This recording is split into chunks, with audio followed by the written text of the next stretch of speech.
Hello, welcome to another episode of the BigFooty Tigercast, coming off an unexpected win, well, as far as I was concerned anyway, so I put my hand up and I got that one wrong, but very glad for the boys to prove me and a lot of other people wrong and notch up a very gutsy win over there in Perth. Tonight is just going to be myself and one other guest, because the second guest unfortunately couldn't make it because he hasn't been online since 2018, which poses a bit of an issue, but I'm joined by a person who's always at the front of my mind at the end of each show when we give our predictions, because he always hassles us about it, that we don't go hard enough. So I'm looking forward to the very end of this episode when he gives his prediction, because he was pretty close last week. And it's the one and only Makeshft Mauler. Welcome to the show. Hi, Michael. Thanks for inviting me on. No dramas at all. No, very glad to get you on. Like I said, the prediction, that's your forte, isn't it, really? Yeah, Look, I was a bit disappointed when I joined the forum and I was seeing all this pessimism about, 20 points, 23 points. I'm like, come on, guys, 10 goals. Jack's going to kick 15 every week. We've just been burnt so badly in the past, so I think it just still lingers a little bit depending on games. Yeah, I mean, I'm a child of the 90s, so I lived through all the terrible years. I base my predictions on what my father says to me over the course of the week, because he's always been an optimistic Richmond supporter. Okay. Oh, well, he seems to be nailing all the predictions then. So. Oh, so far. So far. You see the big announcement today, obviously, with Sean Grigg announcing his retirement. He's what a player he's been for the club. I know a lot of people were questioning it a little bit when he first came over to us in 2010, but 214 games combined, 96 goals. And the stat I loved most that the Richmond website put out on their media release was the 148 hit-outs. That's a great bit of writing there to make sure you include that with the whole Grigg being a ruckman. But he's been a superstar player coming across to us, hasn't he? Yeah, and he came across when we weren't. I mean, we were on the up, but we weren't. Like a couple of other players like Prestia came in when we were playing in finals. Yeah. Him and Hooley. And Chaplin came when we were pretty average, and I have a lot of respect for those guys. And I feel like Grigg and Hooley, when they go, there'll be few players that I'll be more sad to see go. Because I mean, the fact that you've asked this bloke, can you please go in the ruck and have Sanderlands and people like that run and jump at you? Yeah, exactly. And he just sat there and took it. Yeah, it is. It's one of the most selfless acts. And right, really, if it wasn't for him doing that, there's a really good chance we wouldn't have won the flag in 17, I don't reckon. Well, certainly not. I mean, you have to be able to give Nankervis a rest. And yeah. We didn't really have, unfortunately, with Ben Griffiths going down and retiring, we didn't really have a replacement. And to ask anyone who had not played that position and was giving up a huge height advantage, just sit there and cop it, I think that deserves utmost respect. Yeah, and I reckon what you said before earlier was spot on about the period of time he come over. I mean, really, we weren't a destination club at that point by any stretch. So I know he wanted the trade, but to come across to us and go through all that, and I think he even said in a media interview that he felt we were going to be getting close to a flag, but he didn't think it was going to happen in his time at the club. So for him to actually be a part of that success is good reward for effort. I think it's just his leadership around the club during those hard times is something you can't really buy. Like, you can draft all the young kids in the world, but if you don't have the right people in place, it just doesn't pan out for you. Yeah, to bring these boys and men that come into the club when teams are struggling and stick around. Look, I as I said, I have the utmost respect for those guys because that shows true character. Yeah, absolutely. And not to mention all of that, but he's been pretty consistent as well. Never really got to, I suppose, the levels of like your Dusties or your Cotchins or your Rewalts, but he was never really meant to, I suppose. But in the best and fairest terms, he came sixth in the best and fairest in our premiership year. He came fifth in 2016 and ninth in 2015, and he had a lot of other higher up finishes as well in the other years. So he put together a good body of work across his time at the club, and I think he just played his role really well. So, Grigger, we wish you all the best, mate, in your retirement. And I've got no doubt he's going to hang around in the footy capacity if he wants to, because he does have a very good footy brain. So, it did read like he was going to hang around at the club for the rest of this year anyway and help out in a coaching role, which would be good. Well, and also, apparently, he frees up us a slot for the mid-season draft. So, that's what the news was reporting. So, if that's the case, it's truly a selfless act. It is, and that's kind of been what he's been like all the way through, because the club was obviously stated that they weren't going to put Rance on the long-term injury list because they are holding out slim hope that he might play. And yeah, the only way we were going to get a pick is by someone else being on that list or retiring. So unfortunately, it just sounds like his body's not holding up how he wants it to. And yeah, for him to put the team first again and hang up the boot is just an incredible thing to do. Rancy back, mate. Don't worry about it. Yeah, I'm feeling it. I reckon he could be half a chance. The reactions would be epic across the football world, but I don't know. You don't not do this, like the long-term injury list, if you think he's a genuine chance of playing. It's the only reason why you would do it. So he's obviously healing very well, and I think it's a bit of a watch this space. Well, people just keep. I mean, you got to remember, he's an Adonis. He's not a normal man. Yes, that's right. He's healing at an accelerated rate. And that's actually a fact. That's not even us just taking the piss there. If you're in physically good nick, the body does repair a lot better, and especially when there was a clean break of the ACL. It's not as far-fetched as what it seems. And yes, there's obviously risks attached to him coming back, but you'd like to think the medical guys wouldn't put him back out there if he wasn't right to go. Yeah, no doubt. I mean, it was side bottom last year. He came back in and tore it. Oh, Goldsack, yeah. And he had a really good final series. Yeah. And you only got to throw together 3 or 4 good games. I'd like to get him back, give him a couple games before the finals. But if that's how it's got to be, if he's the difference between beating Collingwood or not beating Collingwood, then you got to roll the dice. I think so, and I think Goldsack actually played maybe 2 or 3 VFL games prior to the AFL return. So, I mean, I don't know whether we'd be brave enough to play him in the VFL. Maybe we would have to. Maybe that is the right path if this does eventuate. But like you said, if it's the difference between shutting down a big forward and not, then it's a big call. But I think sometimes you've got to be brave in final series if you're playing that deep. Oh, no doubt. And if you think about all the development that's gone into the back line at the moment, even just Grimes, adding Rance, who's the best backman in the competition at the moment, into that back line with a bunch of blokes who's already improved this year, team's going to kick 15 points. It'll be like the Fremantle-Adelaide game all over. Yeah, except we'll kick 110. Hopefully. The other exciting news as well was hitting 100,000 members again for the second consecutive year, which is an enormous effort. I think a lot of people from outside of Richmond are kind of selling us a bit short here. So to clarify, we're talking 100,000 paid up AFL audited members. It's not pets, it's not infant memberships or anything like that. It's that's a phenomenal figure to get 100k. Oh, no doubt. I mean, I want to know when are they going to upgrade the MCG, because we've got to fit them all in, right? I know. Yeah, need a bigger stadium. We don't draw 14,000 like Hawthorn. No. But I was looking up through a newspaper article about, do you remember back in 2010 when Brendan Gale first put out the concept or the plan of 3075 and how that went down? And everyone laughed at him. I mean, I agree. I also laughed at him because I thought he underestimated. That makes sense coming from you. Yeah, no, that's fair enough. But so there's an article in The Age from 2010, and there's just an interesting line in here at the end. So it says, the 5-year plan is about positioning the club for where it will be by the end of the decade, being 2020, with a vision for 2020 that they return to not just being one of the top 4 Victorian clubs, but the top Victorian club. Now, this is back in 2010 they had this plan, and I think you could mount a pretty strong case that he's ticked off being one of the top 4 Victorian clubs, but you could almost still mount a case of being the top Victorian club, based on even on-field success and off-field. Oh, no doubt. I mean, we got more members than everyone else. We got more members than a couple of Victorian clubs put together. Yes. And look, we won a flag, and we came outside of one really terrible game and a couple of dodgy injury selections away from possibly winning a second one, because we wouldn't give up a 5-goal lead for West Coast. No, I wouldn't have thought. No, that made everything right the next week. I mean, yeah, you're right. In 2010, when he made that decision, we finished 15th. I mean, we were a basket case. Yeah, that's a ballsy call to make. And I mean, probably calling it a 5-year plan, not a good idea with the historical connotations. But they've look. Brennan Gale will one day probably end up the CEO of the AFL, and hopefully then we might get a positive free kick differential. Yes, that would be good.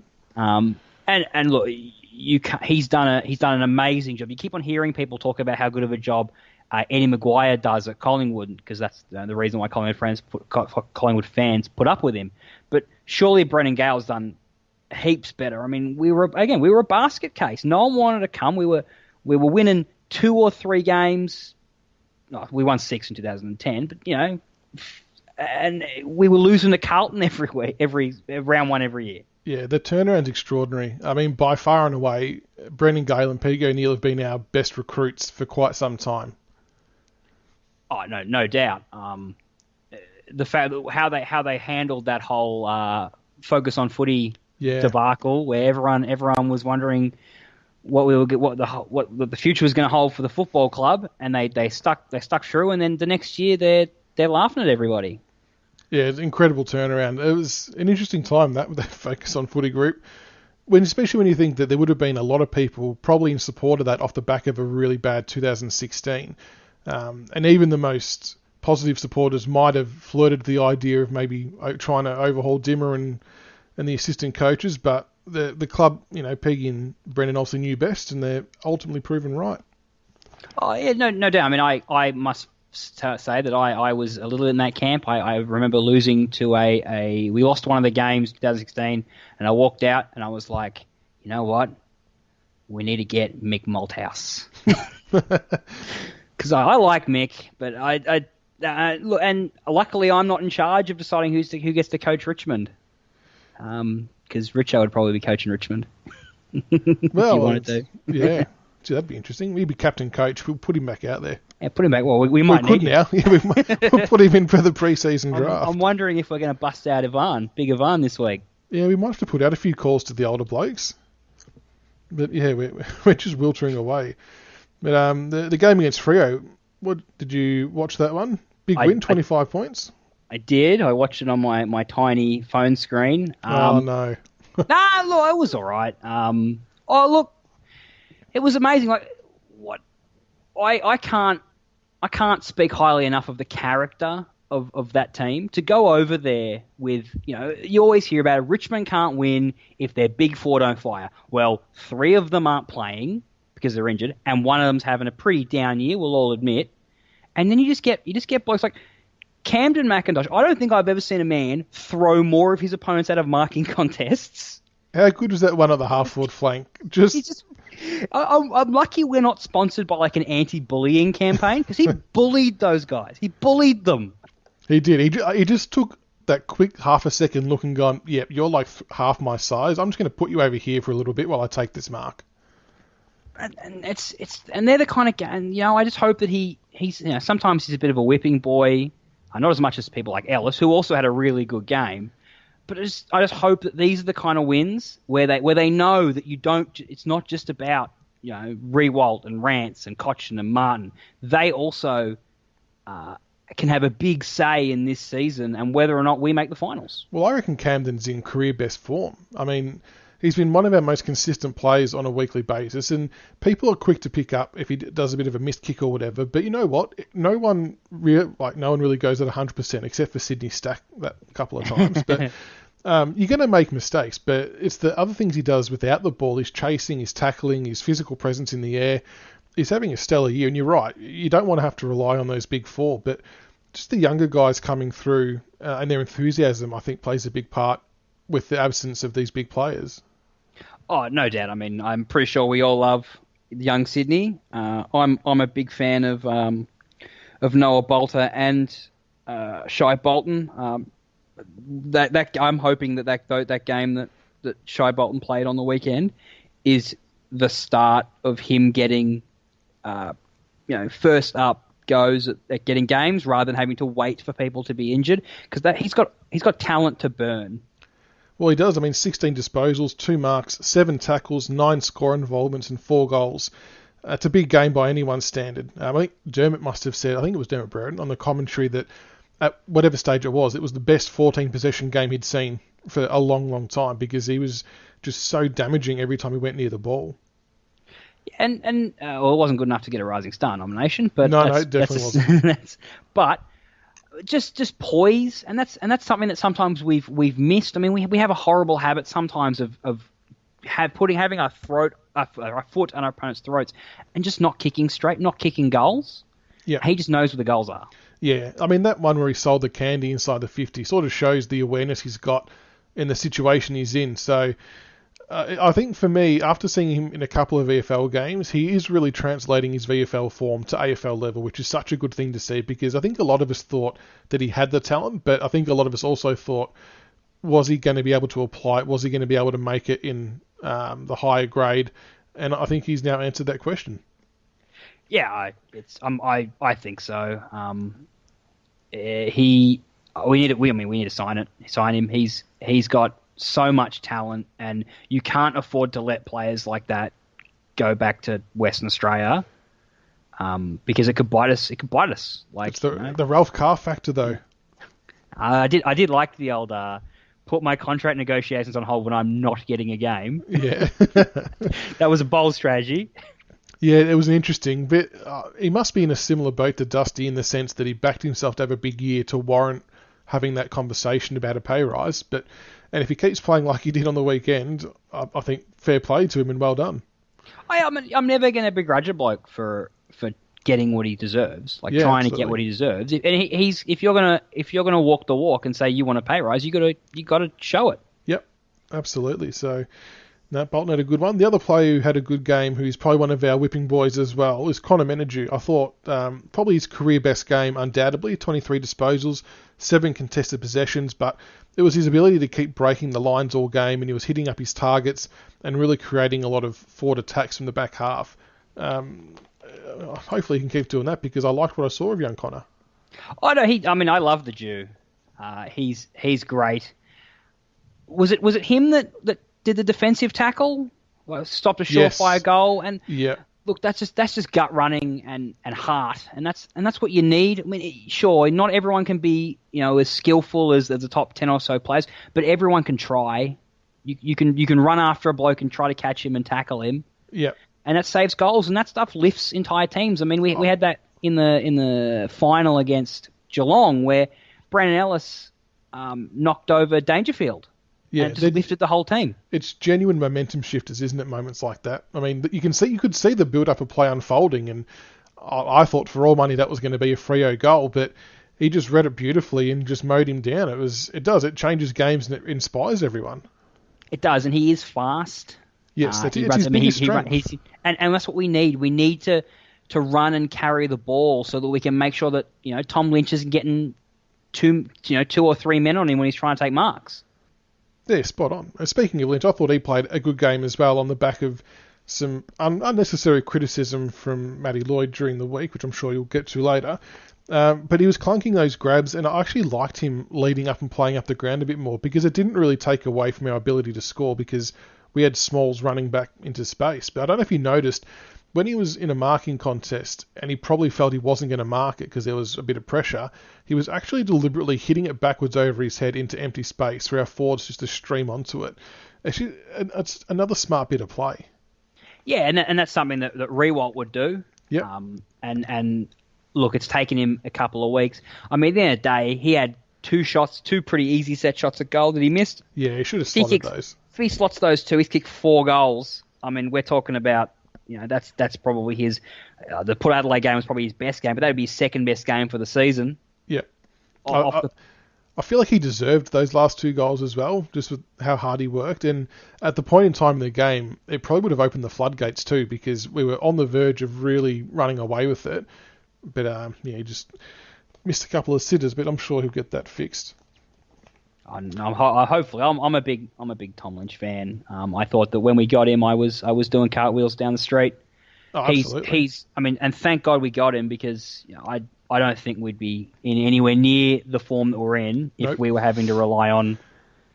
I don't even want to know who our full forward would have to probably be. Caddy or Townsend. Townsend's a good player to have in, but which would have been 0 height up forward. It would have been a complete disaster.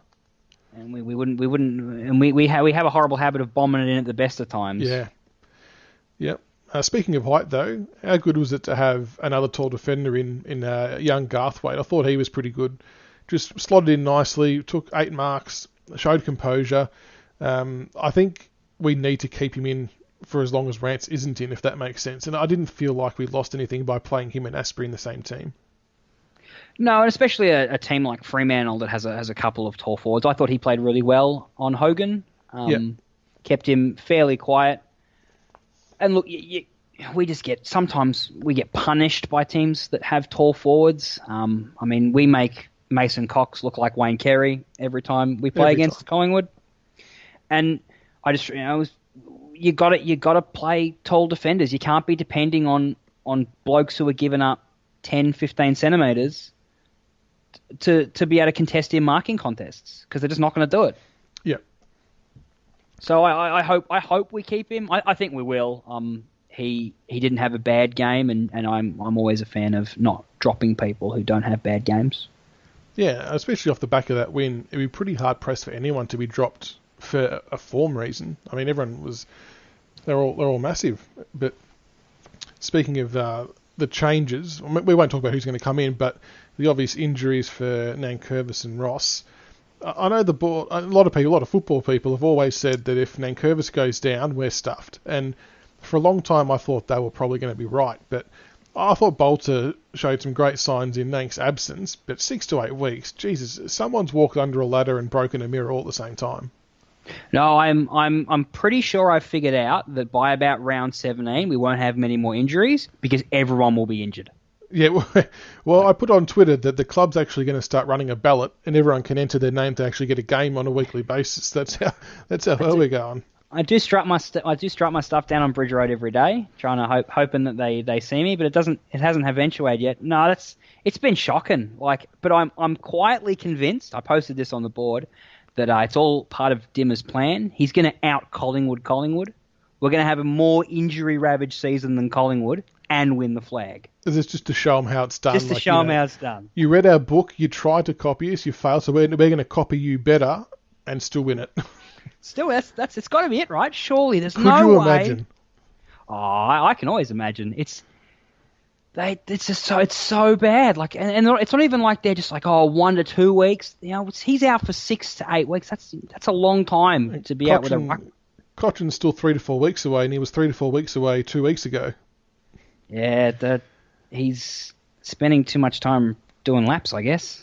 I don't know what he's doing. I'm not going to lie, the thought of going deep in September does sort of sit in the back of my head is, if we can keep scraping through and getting wins, I don't care, even if we lose one, win one, lose one, win one, by the time we get some of these players back, we'll still be in an okay spot. And I don't know about you, but for me, even finishing from 8th to 5th doesn't really bother me too much, because if we've got everyone back, I don't really hold any fear of playing anyone if we've got a full-strength side. Oh no, and these wins that we're getting, these tough wins we're all excited about. They're all interstate wins. Yeah, and we didn't do that in 2018 or 17, whichever one it was. Anyone, if we make the top 8, when we make the top 8, when all these players come back, every other team's got to be scared, because we were the best team all year last year, and we're going to come in and have put 10, 15, 20 games into players like Sydney Stack and Shai Bolton and Noah Bolter, and they're going to be better. Yeah, exactly. And then we're going to also bring in Cochin, Rewalt, Rance, these blokes that have been, and Nankervis that have been out for weeks and weeks and weeks and weeks, and then they come back, and the team can only get better. And they're going to be fresh. I know they've got to get over their injuries, and that's fine, but physically, their bodies are going to be fresh from not taking a battering every week, as per what their normal job description would be. So it's an interesting concept. I don't know, part of me still holds out hope that we can cause a little bit of damage, but if these young kids keep playing how they're playing, it's going to make things interesting. No doubt. I think that as long as they keep playing the way they're playing at the moment, outside of a drastic form slump, we're just as likely as anyone to make the top 8. I've watched Collingwood and Geelong, and Collingwood nearly lost to Carlton. Yeah. And Collingwood lost Carlton, where Carlton had 8 free kicks for an entire game of football. I didn't realize that Carlton suddenly put on yellow and black Guernseys. Yeah, that's right. What did the Collingwood get though? Was it 24? Wow. That's I was like, Carlton had 2 free kicks a quarter, and Collingwood had over 3 times more free kicks. That's just crazy. Yeah, and that makes that result even more amazing. But I think the only thing with our young kids is we probably have to kind of expect some form fluctuation. So there will be games where we might lose and we might look real ordinary, but if they all keep on the same page and keep bouncing back at the same time, we're still going to win our fair share of games. So exciting times ahead. But like you said, just getting those games into those kids, it's going to help set us up for next year and the year after. I think that's an important step as well that we really wouldn't have been able to do if it wasn't for these injuries. Yeah, I mean, adversity is opportunity for people. 2017, Jacob Townsend, everyone loves him. He wouldn't have gotten a game. He would not have gotten a game. No, not if those injuries didn't occur. So you gotta trust the coaching department. We've watched the players. Clearly, they've earned our trust for this season.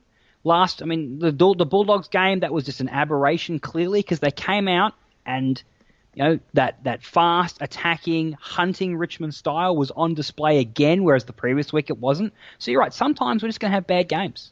Yeah, and I think we have to get used to that. And I'm okay with that because the counter to that is it's another game of experience for the young kids. And as long as we get back those wins down the track, then all's well that ends well.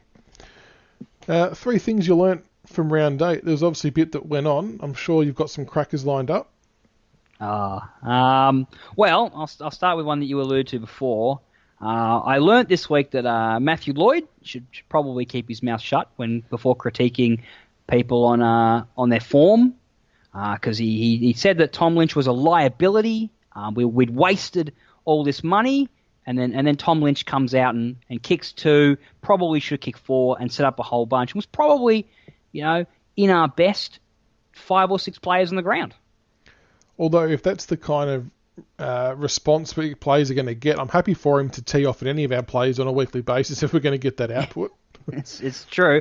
It's a bit like the media. They're always ready to jump on people. I think people just forget that he had that injury he had kept him out of football for so long, and he's come into a new system where he was supposed to be playing alongside Jack Riewoldt. Yeah. And now he's the sole full forward. So he's getting double and triple teamed, and it's crazy to expect that he's going to kick 4 or 5 goals every game. He kicked about 16, 17 up till a couple of weeks ago. Yeah, and then he hit this poor form. But I'd happily have taken that amount of goals and that amount of games because he's only going to get better. Yeah, exactly, and he's still.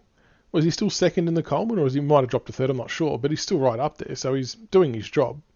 Yeah, and you can only he's coming again. Damien Hardwick said that we're expecting him to play a different game style. It's going to take him time to learn, for sure. So I think that sometimes the media likes to tee off on people that probably shouldn't tee off. How about instead of teeing off on Tom Lynch, you tee off on Gary for raising his arms to put blocks on. Oh, no one would do that in the media. Don't be silly. I did laugh at Gary Ablett has a good record. He's never been suspended in 300 and something games. And I was like, yes, because he's always in Brownlow contention, and they never suspend people when they're in Brownlow contention. No, they do not. That is factual. So the second thing that I learnt was I was a bit surprised to discover that the Footy Show was still alive. I thought it had died a death a long time ago. I am a child of the 90s, so I wasn't around when the Footy Show was in its heyday. But the advent of the internet and constant football media has just killed any reason for a show like that to exist. You used to watch it to get the teams, and now you don't need to do that because any breaking news story is going to be tweeted out by 100 football journalists within 2 seconds of it going live. And if you follow Tom Brown, you'll know ahead of time because he time travels. He can see through time and space. He went to university. He did. Melbourne Uni. Melbourne Uni, I've heard that. But you're right with the Footy Show. Like we sort of said off air as well, that as soon as social media come in, it was destined to fail because no one is going to sit up until 9 or 10:30 if they don't have to wait for the team. And that was the absolute draw card. You would sit up, and I always felt like Richmond was the last team to be shown every time I watched it. And I'm like, oh shit, it's 10:30, got to go to school tomorrow or whatever. But yeah, and then they just don't have the right set of entertainment to counteract that. Like we were talking about before, the front bar's got actual comedians on there, so they're actually funny, compared to footballers who are trying to be funny. It just doesn't work. No, and that's the problem. I think the issue the Footy Show ran into was it constantly tried to embrace that 90s and early 2000s humor that just doesn't really fly anymore. You couldn't do half the stuff that Sam used to do on the Footy Show these days. No, God, no way. Get taken off the air. And so now, it's all about lighthearted fun, and that's not really what the Footy Show was giving. It's what the front bar gives you. It's not really what the Footy Show gives you anymore. And even if they try to do things like, we'll show you what the players are like, well, it's like, well, if you want to know what the players are like, just follow them on Instagram. That's right, and all the clubs do their own videos and social media stuff these days, so you're never short of being able to see insight into the players. No. So my third thing, and this is an overarching topic that I'm sure you're also going to be involved in, Michaels, is that I'm pretty convinced that the AFL are currently in a running battle with the media for the most amateurishly run organisation this year. Not only can you apparently hit blokes in the head with your raised forearm and get not a week, even though we've been told the head was sacrosanct, you can also climb goalposts and not be a free kick. I couldn't, and then Gil comes out and says, "Oh, well, it didn't impact the game." I'm like, "Well, yes, that doesn't matter. It doesn't matter. It's a free kick." But like people who say that, it did impact the game because Essendon should have won. They should have had a kick from the goal line. And for people who keep saying, "Yeah, but the ball fell 15 metres short, so it wasn't really near the player," it's like, yeah, but if an Essendon or a Sydney player had have punched an Essendon player in the goal square while he was taking his shot, they would have paid 50. So it doesn't matter where the incident happens or where the ball landed. He broke a rule, and it should have been paid a free kick. So if Essendon miss out on the 8 by a game, I can't imagine what the reactions are going to be like. But yeah, I can't get over that was allowed, and the fact that they ticked it off, it's like they're just treating us like idiots. They ticked it off and then fined him for doing it. All good, you're allowed to do that, but we need to give you a please explain and a suspended fine. It's like, well, hang on. It's insanity. And you're right, the explanation that comes out just treats the football public like they're morons. Yeah, and then to the other point with the elbow, I mean, this was part of mine as well, so we'll just roll it all into one. Second week in a row that Ablett's deliberately elbowed someone. Now, he changed direction, jumped, and elbowed him in the head. And look, fantastic, there was no damage done. But there was no damage done when Dusty did it, and there was no damage done to any other elbowing incident so far this year from any player, thankfully.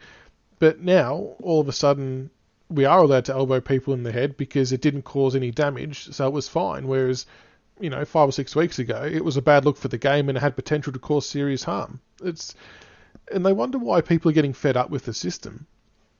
Oh no, Gary Ablett just has to be the biggest moron in the AFL at the moment. You get off when everyone knows you shouldn't have gotten off, and then you go and do the exact same thing again. Taking the piss. It's crazy. Like I don't understand. All I want to know is what's going to happen if Gary Ablett and Nat Fyfe hit each other? Does the world end? It might. It might just everything might just Does everything just explode. Stop? Yeah. And do you reckon the Fyfe one was worse? Look, I think that. Look, I didn't like the Gary Ablett one because he came off his line, jumped, and hit that bloke in the head. I feel like the Fyfe one, you could probably argue a bit that it was not bracing yourself or something. Yeah, not 100%.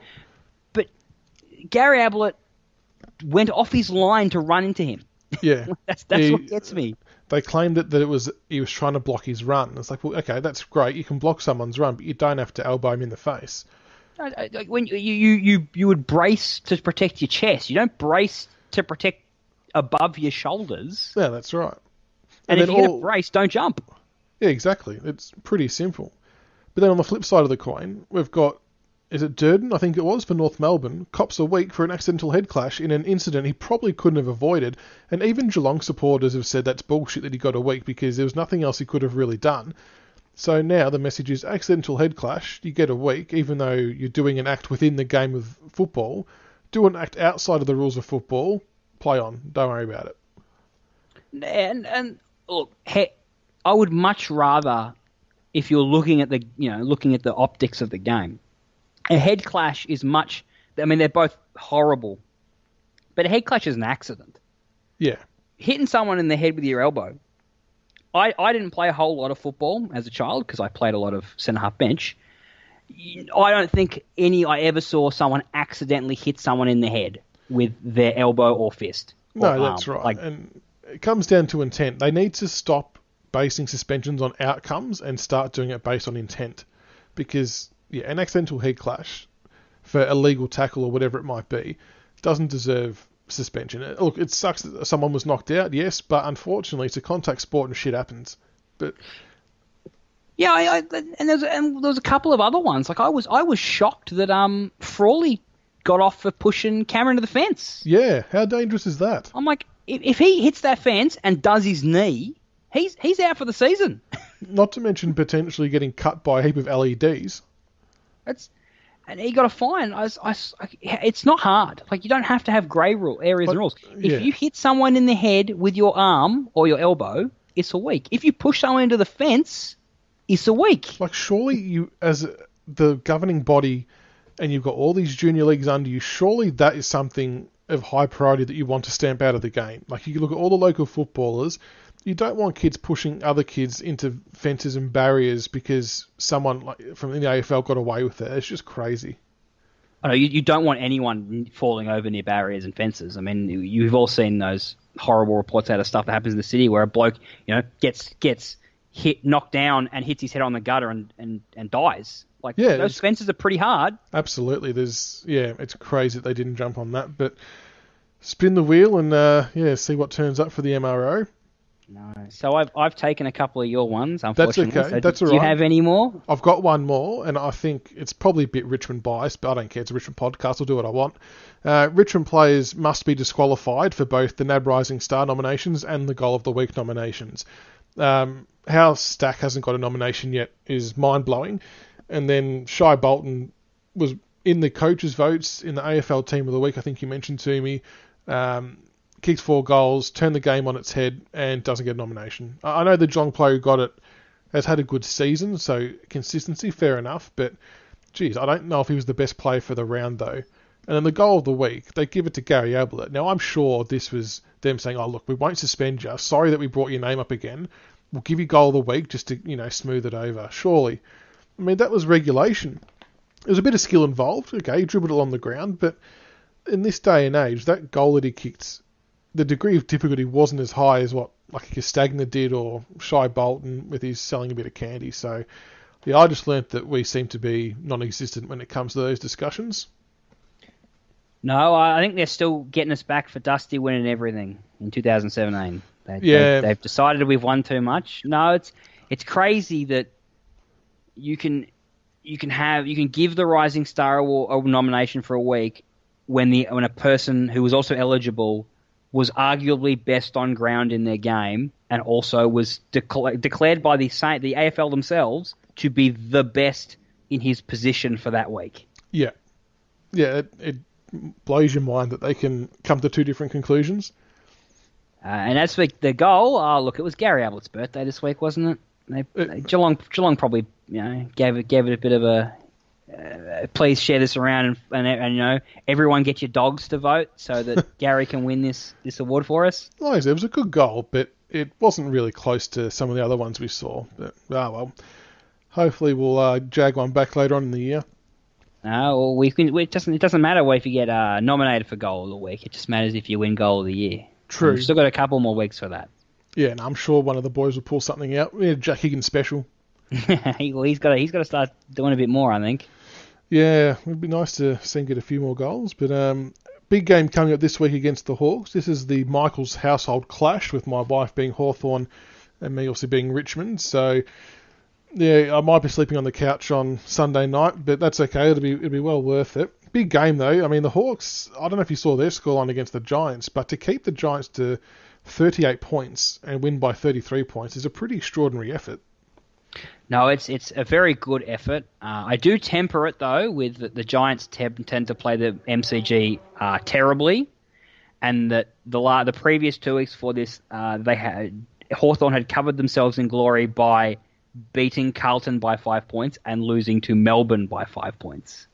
So yeah, that's fair enough. I actually thought Carlton were unlucky not to win that game. No, I agree. I think that Carlton have been pretty unlucky in a couple of games. But that's not to put anything against Hawthorn. I mean, keeping any team the caliber of the Giants to 35 points. But I have been seeing a bit of some posts on a couple of other teams' boards that, if they can keep GWS to 35 points, what do they keep Richmond to? And I'm like, well, Richmond plays the MCG pretty well. Yeah, it is a strength of ours. But, I mean, their back six is starting to look a bit more settled now with Frawley, Stratton, Sicily, Hardwick, Impey and O'Brien. So they seem to be gelling a little bit and working well. Sicily, as much as he can be a bit of a dickhead on the field, I actually think he's a really good footballer. But I think he's going to be very, very easy to upset in Angus. So I wouldn't be shocked if that was our tactic against him.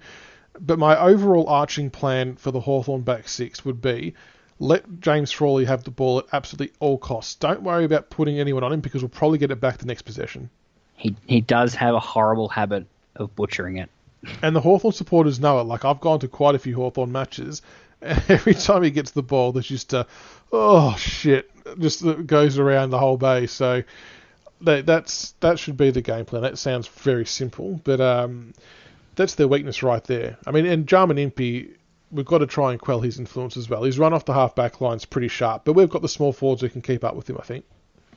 Yeah, and I think we've always tended to match up pretty well with Hawthorn, even when we weren't doing so great. So, yeah, yep. There's that whole Clarko factor that everyone likes to bring up, but I don't think that holds much fear for us.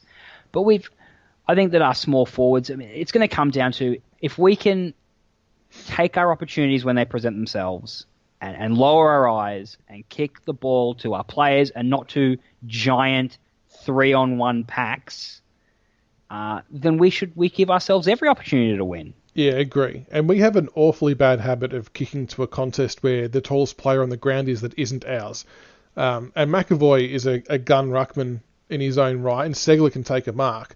So as long as we don't kick it to where they are, if we don't have a ruckman there, I think we give ourselves half a chance. But speaking of the ruck duties, it sounds like Biggie Van Soldo's going to come in. He's had the VFL form. Would he be the one you would bring in, and how do you think he's going to go if he is the inclusion? I'd certainly bring him in. He's apparently, I haven't watched a lot of VFL, but apparently he's been playing very well, and he's earned the chance to have 3 or 4 or 5 games while Nankervis is out to show that the investment that we've made in him is going to pay off. And I think a lot of people might not agree with me, but I actually think we will gain a bit more at the centre bounce with Soldo in because he's actually a much better tap ruckman than Nankervis is, just because he's a lot taller than him, really. But it's around the ground that we might have to make up a little bit of difference for what Nank brings to the team, especially if the Hawthorn ruckman drift forward. That's my big concern, that if Soldo doesn't keep up the pace and go with Segler and McAvoy when they go forward, they might expose us there. No doubt, and that's always been a bit of the hit on Soldo is that he's not that mobile around the ground.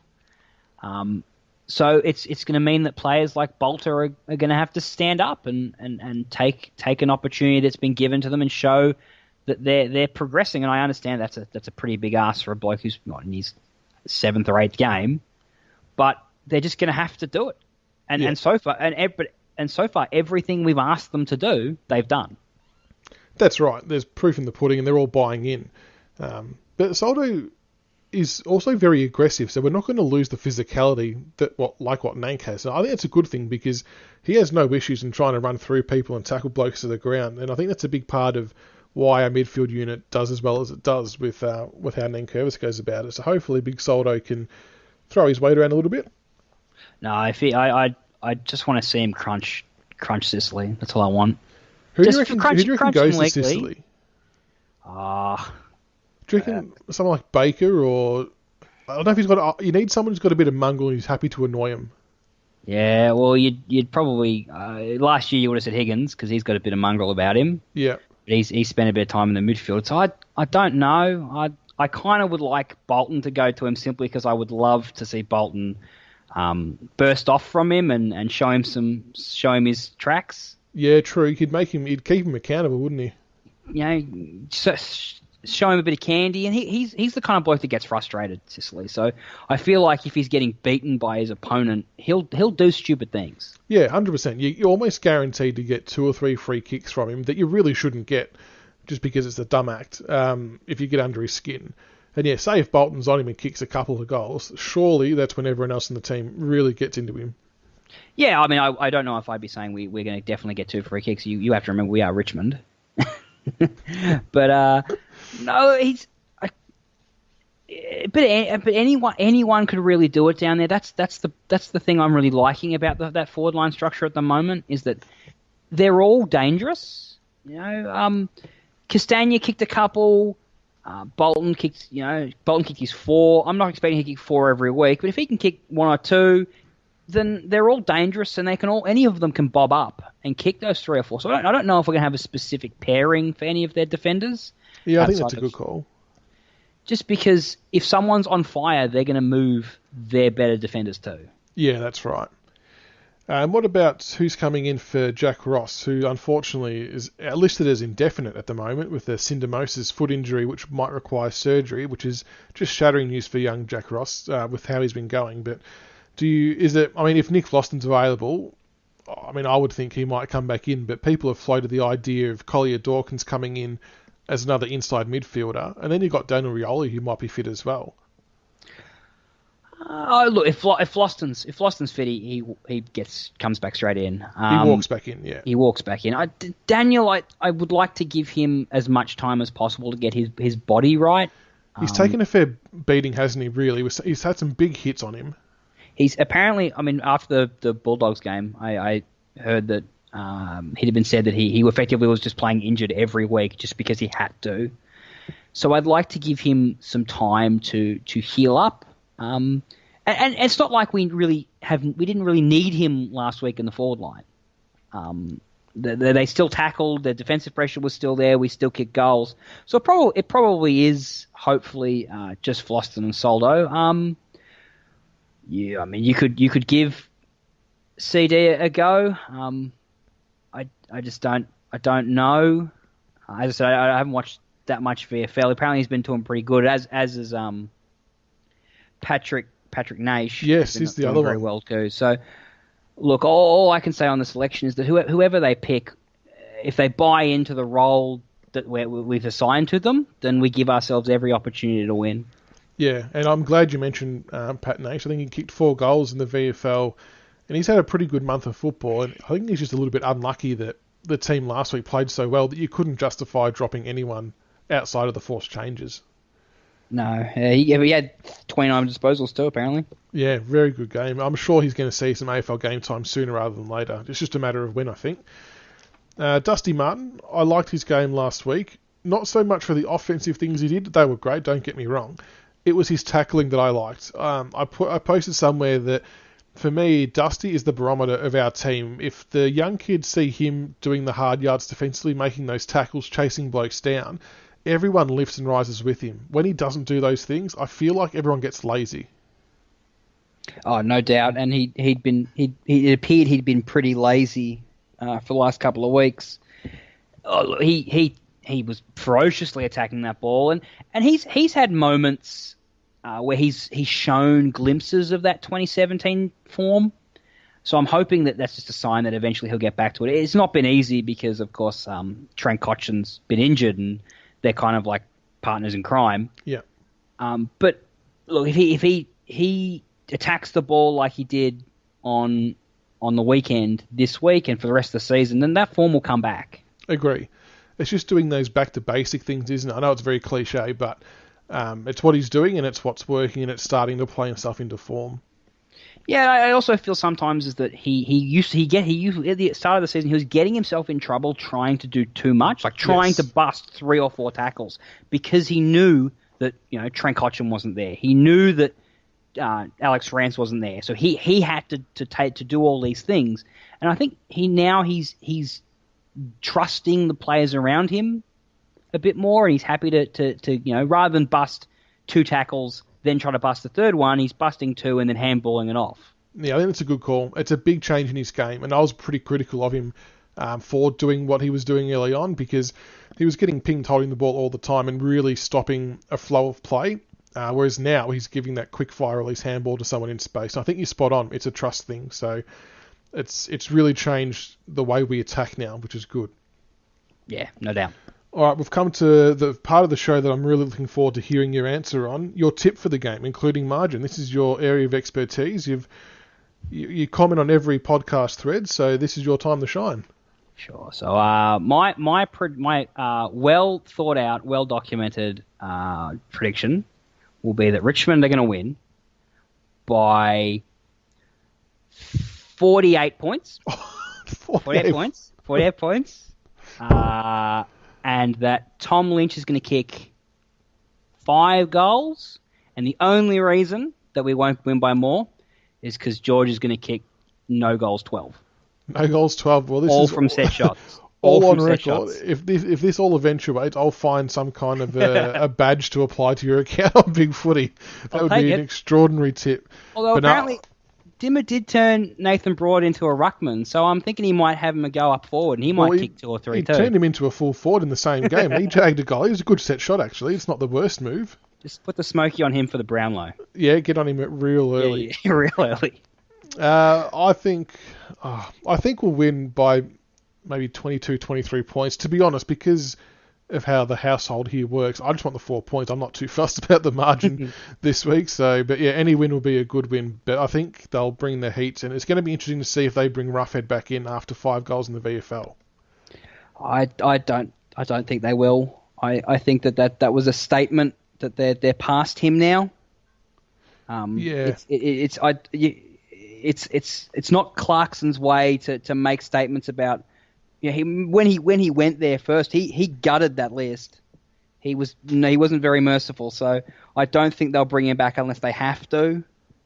Yeah, I think you might be right, but he's definitely made it hard for him by kicking the 5 goals. I mean, it's a pretty good return in your first hit out back at the VFL, but I'd like to think we should be able to get the job done. No, I think we will. I think we'll. Maybe not as easily as I thought, as I said we would, but I'd be expecting the 4 points, because I always expect the 4 points. Yeah, absolutely. No, that's fair enough as well. All right, Makeshft Mauler, it's been an absolute pleasure having you on. Welcome back any time to talk football, and I would much rather your prediction come true than mine. And hopefully we'll be back on next week with another Tigers win. So until next time, go Tigers. Go Tigers.